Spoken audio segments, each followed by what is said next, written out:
Naging usap-usapan sa showbiz world ang balitang tapos na ang kontrata ni Maxine Medina, Pancho Magno at Sandro Mulak sa Sparkle GMA Artist Center. Ang naturang talent agency ang siyang humahawak sa maraming kapuso stars sa ilalim ng GMA Network. Ayon sa mga ulat, hindi nakabilang sa listahan ng contract artist ng Sparkle ang tatlong nabanggit na artista matapos magtapos ang kanilang kontrata sa management arm ng network.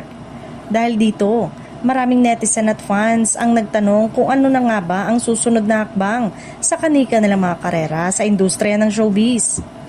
Si Maxine Medina na unang nakilala bilang beauty queen matapos tanghalin Miss Universe Philippines noong 2016 ay naging bahagi ng Sparkle noong 2023. Sa mga nakaraang taon ay lumabas siya sa ilang kapuso program at acting project kung saan unti-unti niyang ipinakita ang kanyang kakayanan bilang aktres.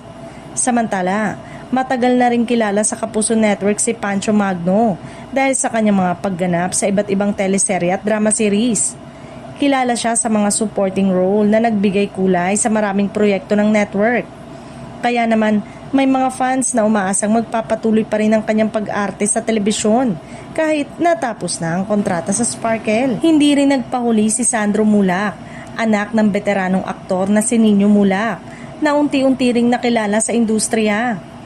Bagamat bata pa sa showbiz, marami ang nakapansin sa kanyang potensyal at sa posibilidad na sundan ang yapak ng kanyang ama sa mundo ng pag-arte.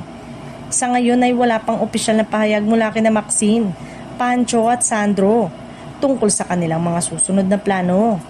Gayunpaman, patuloy ang espekulasyon ng ilang showbiz observers kung mananatili ba silang kapuso bilang freelance talent, lilipat sa ibang management o posibleng tumanggap ng proyekto mula sa ibang network. Isa lang ang sigurado, inaabangan ng kanilang mga tagahanga kung saan sila susunod na mapapanood.